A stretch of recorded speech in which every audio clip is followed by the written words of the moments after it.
All right, hi guys, Dr. Sean here. We're back into our mailbag this week, and we had a question regarding ADD and ADHD and whether or not magnesium would be beneficial for it or not. So let's start with what is it? ADD, ADHD. It's attention deficit disorder or attention hyperactive deficit disorder. And, you know, what's happening here is a child or sometimes an adult who's irritable, they don't sleep as well maybe, they're having trouble with fidgeting, they're having trouble with being frustrated really easy, forgetful, they don't pay attention, they can't stay focused, they sidetrack, they daydream really easy. Now, we medicate this. That's what you do, right? You either throw an antidepressant, anti-anxiety med in there, or Ritalin, something of that nature. And the problem you're having is that this condition is more and more common now than it ever has been in our history. Now, immediately people will say, well, it's because we're diagnosing it better, we're seeing it more than we once did before. It's not that. You know, it wasn't here in the numbers that it is today 50, 60 years ago. We just didn't have it as much. It clearly is becoming something that's more and more frequent. You're seeing with autism as well. It's skyrocketing. When I was a child, autism was 1 in every 10,000 children. Today it's 1 in, I think, every 40. That they've changed since I've gotten into practice. When I started, it was 1 in every 370 or so, and now it's down to 1 in 40. And you look at that and you think, well, we're doing something we must be doing, because if just an issue of, hey, we're diagnosing it better, then we'd have a whole older population that are loaded with autistic adults. We don't. Or huge amounts of ADD and ADHD and obsessive compulsive disorder. We have some, but we don't have just rampant amounts everywhere.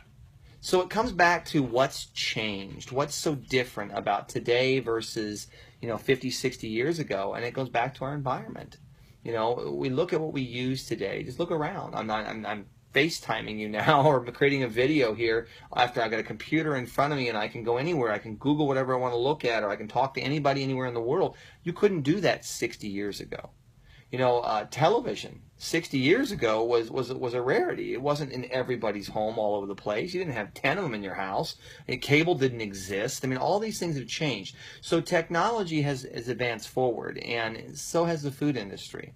Its technology has advanced forward, and they've really focused on shelf life, making things last longer. I don't ever recall when I was a child buying a gallon of milk that lasted longer than 2 weeks, ever. Now you buy a gallon of milk, it lasts for a month and a half, 2 months.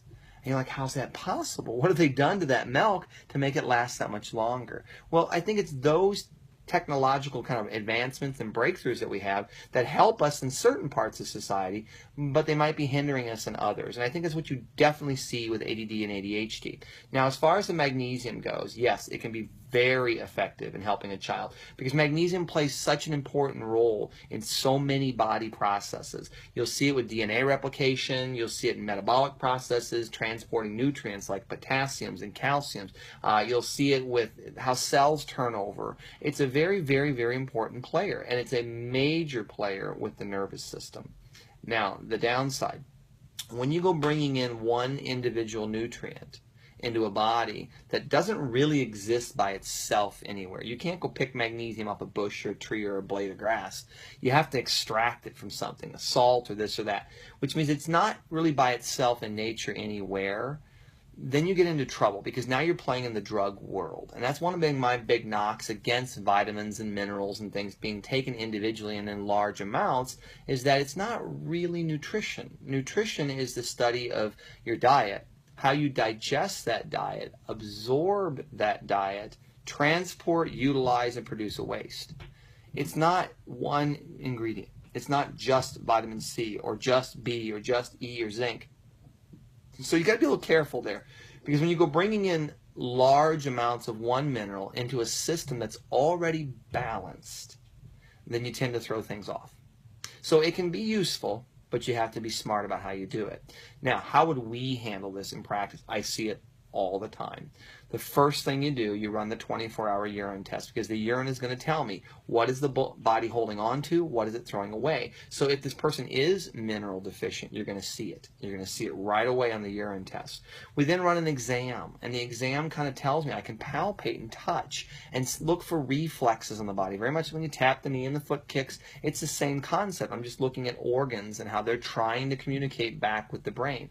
Is everybody pulling their weight? If they're not, then you know, okay, that's where the fire is.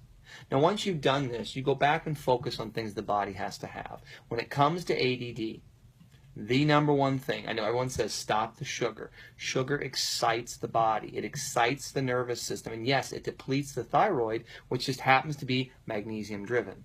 But not just sugar, it's the fat. The fat is what has changed in our society so much in the last 100 years. If you go back 100 years ago, we all were consuming a very balanced diet. About half our diet was omega-3 fats, half of it was omega-6s. Today, it's 9-to-1. It's omega-6s over 3s. Now you start saying, well, if I'm turning over 24 million cells a day, which means I have lots of houses being built, lots of new things being built. If fat is the 2x4s that you build your stud walls with, and I'm only giving you 4-foot studs instead of the normal 10 or 12-foot ones that you need to build with, you're always short. You don't have the parts. And so the body says, well, I'll make do. A doctor gave me an analogy years ago. It's like throwing a baseball at a window and then handing somebody the shards of glass and saying, here, put the window back up. That's what the bad fat is. So when you get into the hydrolyzed fats and all the fake fats, that's what they do. So they gum up how that cell now can function. And I think, and I truly believe, it's that process that's going on that causes the nervous system to misfire. And when it misfires, now you start getting neurologic problems. In this case, learning issues. The body can't think clearly. It can't function clearly. It doesn't handle stress well. That is my belief as to what ADD truly is. So if you just clean up the diet, improve digestion, how the body pulls those parts in, give it what it needs to heal, amazing things can happen.